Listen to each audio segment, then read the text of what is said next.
क्या आप सच में इंग्लिश सीखना चाहते हैं? अगर हाँ, तो इस वीडियो को बिल्कुल भी मिस मत करना। आप अपनी डेली लाइफ में ऐसे सेंटेंसेस तो जरूर बोलते होंगे जहाँ पर करना पड़ा, करना पड़ता था या फिर करना था ऐसे वर्ड्स आए। लेकिन क्या आप जानते हैं कि इन सेंटेंसेस को हम इंग्लिश में कैसे बोल सकते हैं? अगर आप नहीं जानते हैं तो आज के इस क्लास में आप सीखेंगे कि इन सेंटेंसेस को हम इंग्लिश में कैसे बोल सकते हैं। Hi everyone, my name is Dineshwari and I am your English trainer and आज के इस क्लास में हम लोग सीखने वाले हैं use of had to. Had to का यूज़ हम अपनी डेली लाइफ में करते ही हैं, तो क्यों ना इसका सही यूज़ सीखा जाए।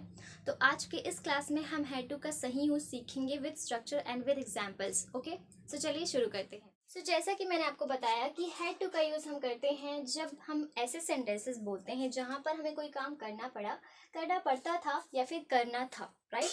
तो जब इस तरह के सेंटेंसेस हम बोलते हैं तो वहाँ पर हम यूज़ करते हैं हैड टू का, ठीक है। तो आज के इस क्लास में आप इसे बहुत ही अच्छे से समझने वाले हैं, सो इस क्लास को एंड तक जरूर देखिए विद फुल अटेंशन, ठीक है। तो चलिए सबसे पहले स्टार्ट करते हैं विद स्ट्रक्चर से, ठीक है। तो स्ट्रक्चर की बात करूं तो इसका जो पॉजिटिव सेंटेंस का स्ट्रक्चर होता है, दैट मीन्स अफर्मेटिव सेंटेंस का स्ट्रक्चर, वो होता है subject plus had two plus verb का फर्स्ट फॉर्म प्लस ऑब्जेक्ट, ठीक है। स्ट्रक्चर को आप बस एक बार देख लीजिए, सेंटेंसेस के थ्रू ये सारी चीजें आपको बहुत ही अच्छे से क्लियर हो जाएंगी, ठीक है। अब बात करते हैं नेगेटिव सेंटेंस की। तो नेगेटिव सेंटेंस का स्ट्रक्चर होता है subject plus did plus not plus have to plus verb का फर्स्ट फॉर्म प्लस ऑब्जेक्ट, ठीक है।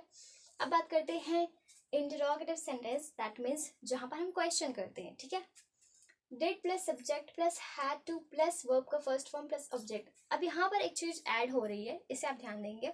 जब हम पॉजिटिव सेंटेंस बनाते हैं तो वहाँ पर हैड टू का यूज़ करते हैं, लेकिन जब हम इंटरोगेटिव सेंटेंस बनाते हैं या फिर नेगेटिव सेंटेंस बनाते हैं तो वहाँ पर एक हेल्पिंग वर्ब ऐड होता है जो होता है डिड, ठीक है। तो जब हम डिड का यूज़ करते हैं उसके बाद जो हमारा वर्ब आता है उसका बेस फॉर्म यूज़ होता है, जैसे कि यहाँ पर हमने हैव टू का यूज़ किया, ठीक है। ये जो हैड टू है ये सेकेंड फॉर्म है एंड हैव टू इसका फर्स्ट फॉर्म है, दैट मीन्स कि have first form and had second form, ठीक है। तो यहाँ पर इसका बेस फॉर्म यूज़ होगा। अब बात करते हैं नेगेटिव इंटरोगेटिव सेंटेंस के स्ट्रक्चर की। तो यहाँ पर did plus subject plus not plus have to plus verb का फर्स्ट फॉर्म प्लस ऑब्जेक्ट, ठीक है। अब बात करते हैं डब्ल्यू एच इंटरोगेटिव सेंटेंस, जहाँ पर हम डब्ल्यू एच फैमिली मेंबर का यूज़ करते हैं क्वेश्चन फ्रेमिंग में, ठीक है। तो यहाँ पर यूज़ होगा W H word plus did plus subject plus have to plus verb का फर्स्ट फॉर्म प्लस ऑब्जेक्ट, ठीक है। सो ये है आपका ओवरऑल स्ट्रक्चर। चलिए अब देखते हैं सेंटेंस। ओके, सो हमारा फर्स्ट सेंटेंस है मुझे स्कूल जाना पड़ा। ऐसे सेंटेंसेस जहाँ पर हम बोलते हैं कि हमें कोई काम करना पड़ा, दैट मीन्स कि वो काम हम खुशी से तो नहीं कर रहे हैं, राइट। मजबूरी में हमें वो काम करना पड़ा, और ये पास्ट की बात है, ठीक है। प्रेजेंट की बात नहीं कर रही हूँ, पास्ट की बात कर रही हूँ। तो इस तरह के जो सेंटेंसेस होते हैं इसे हम इंग्लिश में कैसे बना सकते हैं ये आज हम लोग सीख रहे हैं, ठीक है।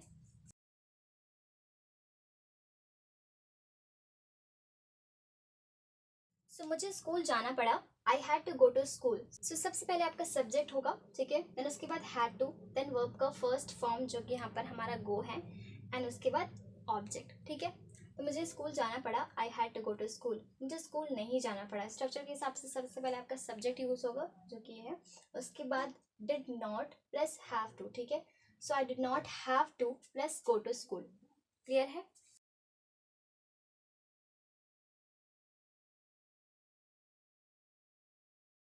मुझे स्कूल नहीं जाना पड़ा, I did not have to go to school. All right. Okay, सब बात करते हैं इंटरोगेटिव सेंटेंस की। क्या मुझे स्कूल जाना पड़ा?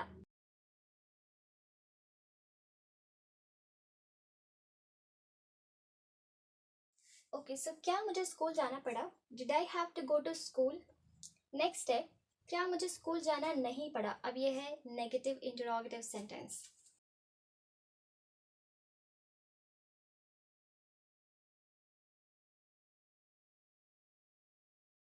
क्या मुझे स्कूल नहीं जाना पड़ा, did I not have to go to school. Structure के हिसाब से आप देखेंगे, ठीक है।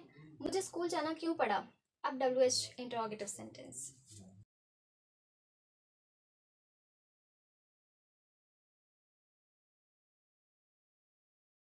मुझे स्कूल जाना क्यों पड़ा, why did I have to go to school, इस तरह से।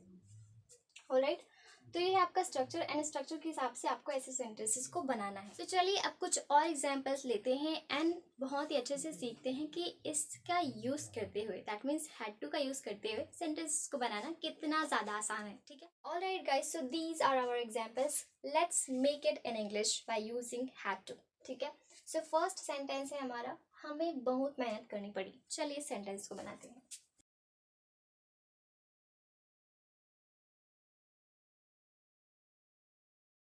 सो हमारा सेंटेंस है हमें बहुत मेहनत करनी पड़ी। We had to work very hard. Okay, next है मुझे उसकी मदद करनी पड़ी।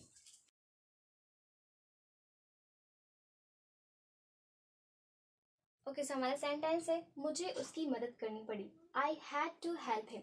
ऑलराइट, नेक्स्ट है तुम्हें वहां जाना पड़ा।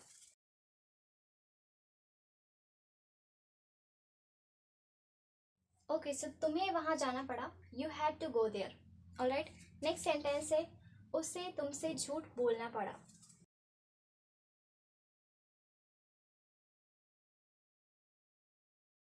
उसे तुमसे झूठ बोलना पड़ा। He had to lie to you. Alright, next sentence है उसे सच बताना पड़ा।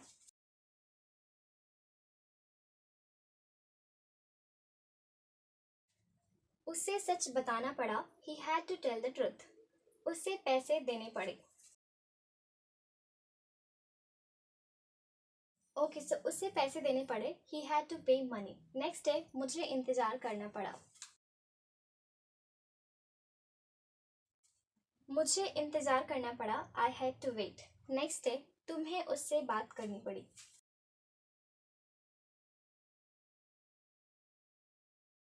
ओके, सो तुम्हें उससे बात करनी पड़ी। You had to talk to him. Alright guys, I hope कि अब आपको ये टॉपिक बहुत ही अच्छे से क्लियर हो गया होगा एंड अब आप इजीली इस तरह के सेंटेंसेस को फॉर्म कर पाएंगे। मैंने आपको सिर्फ कोई काम करना पड़ा या पड़ी इस तरह के सेंटेंसेस बताए। आप चाहें तो इसे करना पड़ता था या फिर करना था के सेंस में भी बना सकते हो। ठीक है, आई होप कि ये क्लास आपके लिए हेल्पफुल रही होगी। If you consider that this class was helpful for you, so make sure that you hit the like button and share this class to your friends and your relatives. And if you haven't followed me, so make sure that you follow me. And thank you so much for watching this class till the end. I'll meet you in the next class. Till then, bye bye, take care, keep learning, keep watching.